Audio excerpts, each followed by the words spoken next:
name is Paul Pudo. She's Americans, and she's Paula Quinteros. And we'll be talking about the effects of social networking. So to start off, we thought that it would be interesting to actually understand where social networks came from before actually getting deeper into the subject. So, as normal history teachers say, we must go back to the past to understand our present. The first social network that was ever created, some people say it was by this man, like right here, Randy Kumbras. He looks very nice. So he called it classmates.com, and her original name, because it actually allowed classmates to get in touch with each other, share memories, and but. So it's classmates.com. So even though there are other social networks that existed, and they were created by companies, for companies, their effect on our society was not the same. So they were not relevant to actually mention. But in 1997, social networks became more important. They actually became a massive and social thing and allowed for people to communicate with each other. So these two, MSN and Google, and plus blogging, actually became important. And it was a really new space for people to communicate. And it actually changed the way people live their lives as a mean of they have not thought of before. So later on in 2003, Facebook and MySpace became more important, but it actually makes no sense to talk about dates and specific processes and all these social networks, because we all know how fast they grew up. But what is relevant to say is that the effect they had in society was absolutely tremendous, and it still affects us today. Now I want to tell you a pretty stupid and sort of humiliating example, that just imagine trying to do homework without Wikipedia or even this project itself, because people not so long ago had to look up in a thing called encyclopedia. You may ask, what is that now? Okay, so we're going to be talking about the characteristics of the social media now. The first one that we thought of was actually globalization. So we're taught we live in a globalized world, but what does it mean?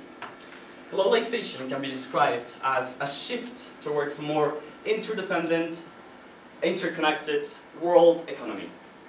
So it's pretty much breaking down the economic and cultural borders.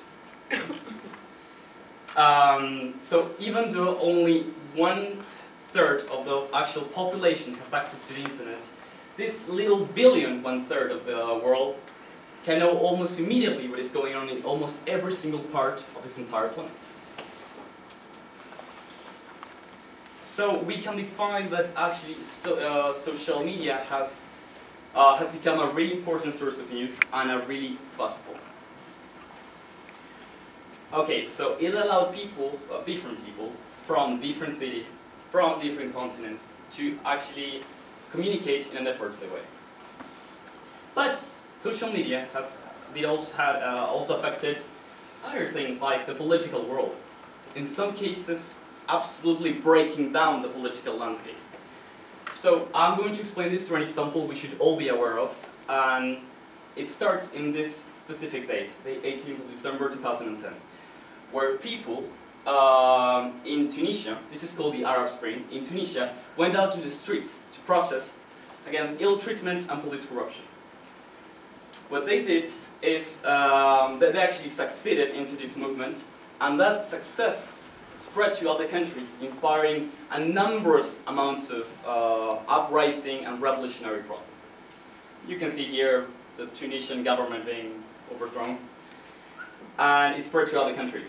So the importance of social media in this big process of revolution did not also affect Tunisia, but it spread to other countries, and actually the effects of it, showing to the world what's going on, and actually organizing a big amount of people to do a certain thing, was a fundamental part of all this revolutionary process. So, okay, I've talked about revolutions, but dear teammates, do you know if there's any effect of social media in liberty? Yes, and I'm going to talk about it right now. Okay, so thanks to social media, now we have a place where we can express ourselves in a real free way. I mean, you can post anything you think of, you can say anything you want to through social media. And all of this is thanks to the diversity that you find within social media. Because if it wasn't for the opportunity it gives you to debate with others, to share your reality, and to get to know different realities than yours, all of our knowledge wouldn't be possible. I mean, now we can know realities that we wouldn't be able to understand if it wasn't for social media.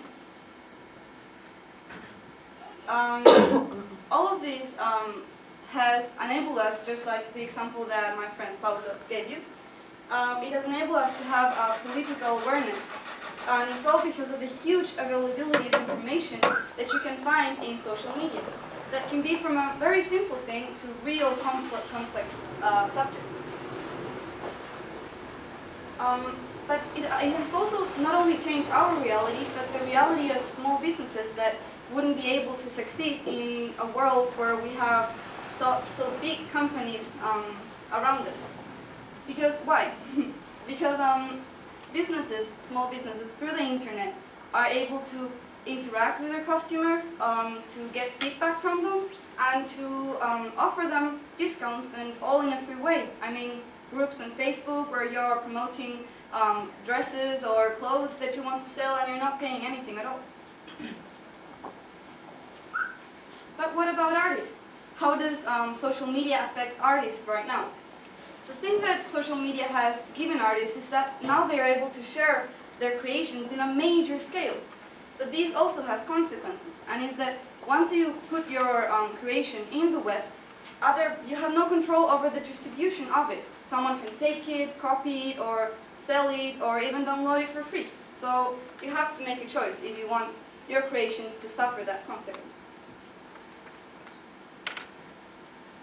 But social media also helps save lives, and you may be wondering how, but it's really simple, and I'm going to show you some examples of that. There was a woman called Late Fasina, and she was participating in the mini triathlons. She was riding her bike with other people, but the other people were more ahead of her. And she hit the root of a tree, and she fell, and she was severely injured. So the first thing she thought was, okay, I'm going to call someone and ask for help. But the signal wasn't really good, so there was no way of calling someone, and nobody saw her falling. So she decided that she would use the internet, and she posted a tweet that said, I've had a serious injury and need help. Can someone please call Winding Trails in Farmington, tell them I am stuck, bike crashed in woods. And it's amazing, because 6 people called, and the ambulance got there in a few minutes, and her life was saved. And you can see her really happy being saved by the ambulance. Another situation where social media helped a person was when Tina Case, just a regular girl like every one of us, was browsing through the internet on her Facebook page, and she saw a post that a friend had put on Facebook. And that post said, if anyone is up, please call 911 for me. My phone isn't working and I think someone is in my house. And immediately her friend thought, okay, this is a prank. So she called her friend just to be sure that she was telling the truth. But the phone lines weren't working. So she really got worried and called 911. And the police said, okay, we're going to call to see if what you're saying is true. They also tried to call, and the phone was actually not working. So the police went to this girl's house, and police said that there were intruders and that the police was able to scare them. And maybe Facebook, the post, and the girl that saw the post and reacted saved this girl's life. Who knows? But not only simple things like this one have happened. There are also organizations have been born thanks to social media and that are helping right now in this time to save lives all around the world. It all started in the United States, and it was called WEA, Wireless Emergency Alerts. And now we're more familiar with it because we were part of it a few time ago with the earthquake in Chile. And it's when you get on your cell phone a warning that there is an emergency involving weather that's happening around you. So you get a different message than other messages that you get on your phone because it has a special noise. So you know that it is an emergency. And the message describes what's happening and what you have to do. For example, this one says, flash flood warning, this area till 6 p.m. Avoid flood areas and check your local media. So it explains what's going on around you and it makes you react. For example, if you're getting too near to a hurricane or whatever is happening at the moment. And it's totally free and you don't have to download any kind of app on your cell phone. So it's really helpful. Another organization that also was born in the United States but that now has spread into other countries is the Umbrella. It's really similar to the WEA, but this one is involving children that are kidnapped. So for it to work, they have to have a real good description of the child that was abducted and of the abductor. So they send, just like with the other organization, they send messages to everybody describing the person or what they're looking for. So it's not only the police that is looking for the child, but all society, all population is working on it, and it makes everything more efficient. And actually, 679 children have been saved thanks to the umbrellas. And it looks really similar to the one that I showed you before. Okay, but there is also a darker side to social media that I'm not going to tell you. My friend now is going to explain it to you. Okay, let me take you to the dark side. Doxing is basically a fancy word for stalking.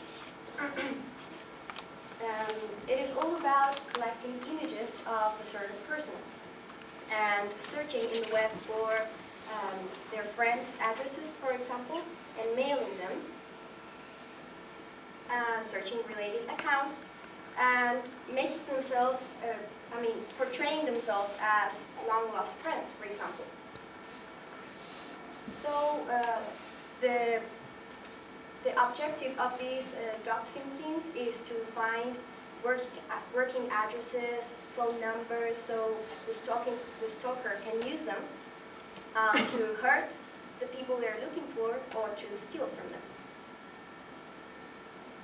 Now, there is another horrible aspect called the deep web.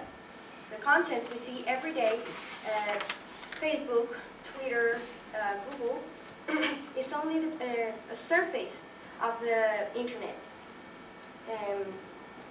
Since the internet is so wide, common search engines like Google or Yahoo cannot index most of the World Wide Web net sites.